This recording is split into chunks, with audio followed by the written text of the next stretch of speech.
Hello, I'm Grace Kistner, and today I'm going to discuss empowering nurses identifying as policy entrepreneurs for advocacy. Our learning outcomes will be to relate this identity development strategy to becoming a leader in policy advocacy, identify the role of the Nurse Policy Entrepreneur Cafe, providing an environment to identify policy champions, apply this method to reduce inequities in advocacy and advance health in all policies, experiment with this method to network and form cross-sector partnerships, and formulate guidance to work on initiatives using this method and its resources. What is the purpose of nurses developing an identity as a policy entrepreneur? The origin of the word comes from the mid-18th century, denoting a person who undertakes a project, and the French language from entreprendre. The concept of entrepreneurship is not unfamiliar to nursing professionals. Societal changes have been initiated by individuals who have observed a problem and figured out how to disrupt the status quo and equilibrium to improve something. Policy does not always mean politics, and driving effective change does not always mean running for office. A policy is a set of ideas or a plan of what to do in a particular situation that has been agreed to officially by a group of people, a business organization, a government, or political party. The Future of Nursing report says that nurses must act now to improve the health of nations and social determinants of health, regardless of practice setting, and nurses must prepare to engage. When a student becomes a registered nurse, they simultaneously engage in a social contract to improve the state of wellness and care the individuals and populations in need. This is not a suggestion, it's a duty in our code of ethics from the American Nurses Association, who state that advocacy is a pillar of nursing. But what does that mean, and why does the nursing profession seem to be missing from policymaking processes and as thought leaders? Nurses first encounter workplace policies by following their facilities' procedures for daily tasks. Local healthcare policies might look like a school district establishing masking and other infection control guidelines during a novel pandemic.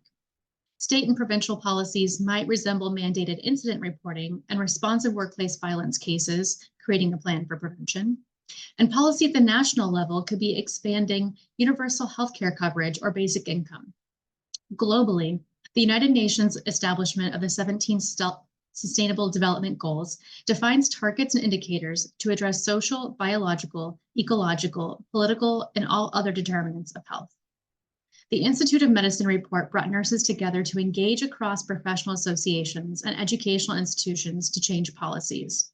But at higher, more broad levels, although politicians are no more trusted than car salesmen, they are responsible for much of all the healthcare-related public policy through legislation. Conversely, nurses have maintained their status as the most trusted profession for decades, yet we're rarely engaged in the process of healthcare policy making and reform. The concept of nurse policy entrepreneurs, while practiced for some time, is often overlooked despite the nurse workforce's trustworthiness and size. The gap is not only from lack of invitation, but also a nurse's struggle to identify as thought leaders in this arena. Nurses are well positioned to incorporate health in all policies. We're the first witnesses to all determinants of health and keenly understand that health system strengthening expands beyond traditional direct care roles. Nurses work in multiple spheres of influence to shape health and social policy that address problems in healthcare, including the workplace, in government, and associations and interest groups, just like the APHN. Becoming engaged as a thought leader and policy influencer is an element of the nurse's professional identity, with the beauty of diversity in our individual perspectives, personalities, and leadership styles. If we leave it to other disciplines to determine healthcare policy, reform will be marginalized. We must become known more than just the most trusted profession, but as the most influential when it comes to policy. Society is waiting for our voices and leadership. So, how do we address the issues? As the complexity of policy increases, higher degree of expertise and skill sets become more important. It becomes harder for individuals to influence policy at higher levels, and organizations are more effective at influencing policy. But if we foster dialogue, inclusivity, and innovative thinking, we can understand how to better engage in those organizations. Our methods are based on theory to address the gap between ideation and action, promoting diverse insights for meaningful evolution. We're all well aware of how Florence Nightingale restructured the practice and process of healthcare. She implemented innovations and disrupted the military. She was emotionally driven to act with compassion. She used her scientific skill set to develop best practice and mastered the artistry of gaining social and political capital to achieve her vision. She was not driven by ambition or personal gain, but her own why. Simon Sinek has a great TED Talk from 15 years ago with principles that still ring true today. His golden circle leaves what one does to be determined after addressing how. He asks, what's your purpose? What's your cause? And what's your belief? And most importantly, why should anyone care? That, however, is the core that we lead with. He uses Rogers' law of diffusion of innovation to describe the first 10% of people that show up because they believe in your why. It's getting over the next hump to enroll others in our beliefs that changes behavior. In public health, we relate this to the socio-ecological model and the constructs of diffusion, a process in which we communicate or disseminate ideas through channels over time to members of the social system through planned efforts. Behaviors change as innovations are adopted, or in this case, policy. Leaders hold a position of power, but those who lead inspire, and nurse policy entrepreneurs inspire policy through their advocacy. The Human Becoming Community model describes how the concepts of co-creation lead to community building and evolution. The World Cafe method establishes a safe environment for collaborative innovation and shared learning, a perfect setting to evolve. There are 3 change concepts that are paradoxical at first, but are truly complementary to discussion and shared learning. For example, moving and initiating. Think of how we shift between a somewhat chaotic discarding and creating of new ideas and meanings as a result of the conversations with others. By anchoring and shifting, we recognize when an idea improves on our previous thoughts and shifting them after contemplation, or further anchoring our previous thoughts and making them stronger as a result. In pondering and shaping, we dialogue and then meaningfully listen to complete thoughts of others. So it's that simple. That's the basis of the cafe that we host once monthly. No affiliations, no paid memberships, no eligibility criteria, and no borders. Nurses need an organized process to meet, network, and discuss how we approach the issues, not our stances on them. And holding this space, we create the structural empowerment for nurses to become effective policymakers and implementers, while simultaneously exploring how to create a system for true, deep democracy at all levels to improve communities. First comes the why, then creativity develops the how, and the what focuses on developing a plan for achieving your why.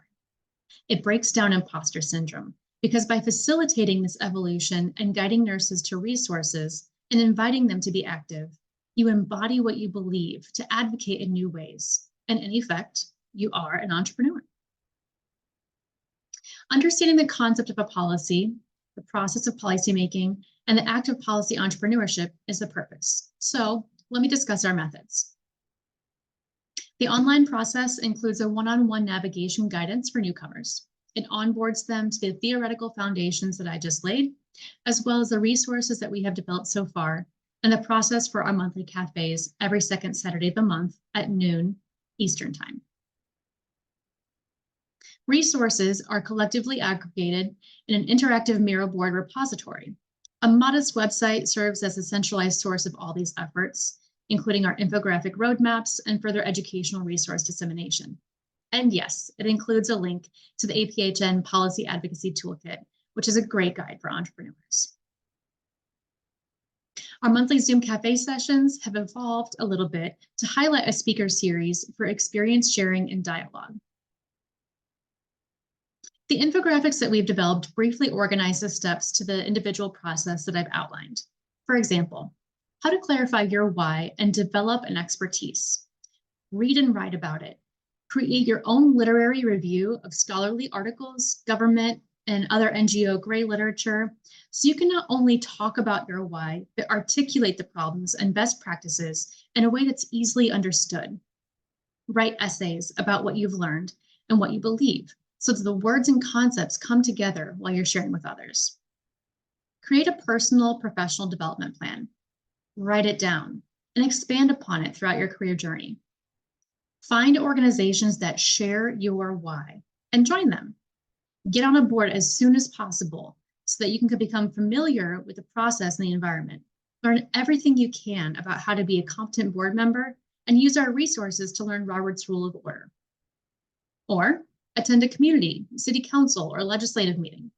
Watch how decision makers act and figure out what to mimic, and watch behaviors to avoid. Explore different leadership styles, take a personality test, and study team dynamics. Develop your social and political network. It's important to find a few mentors. No one person represents all the attributes that you aspire to. And being a mentor is also a great way to learn and be a model. Purposefully seek out these people with these skills. Practice speaking whenever you can. Knowing it might be a little rough initially, join something like Toastmasters or take an improv class. Listen carefully to how people speak. Keep practicing. Try recording yourself until you stop using filler words like well, or overused phrases like at the end of the day or as it were, and distracting behavioral tics or mannerisms. Like leadership, public speaking skills are learned. Present your why in every venue possible. Teach it and present it at conferences. Prepare and continually use an elevator speech to express it.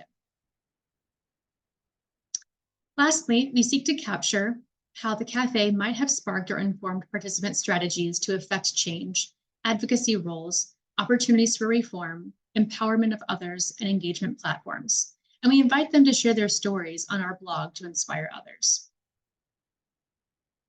So what are the implications? At the very least, we hope that curious nurses walk away from each cafe with a little bit more understanding about how they can take steps to make an impact. Our outcomes seek to empower nurses as influential advocates and become full partners in healthcare reform, translating advocacy to policy. So, how can one translate this into action?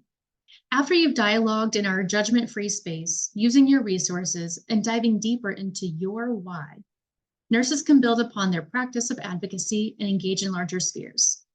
We can all do this. We can do it through work, through school, community, a place of worship, professional organizations, writing to and getting to know your legislators, going to conferences like this, and knowledge dissemination through blogs, articles, the list goes on.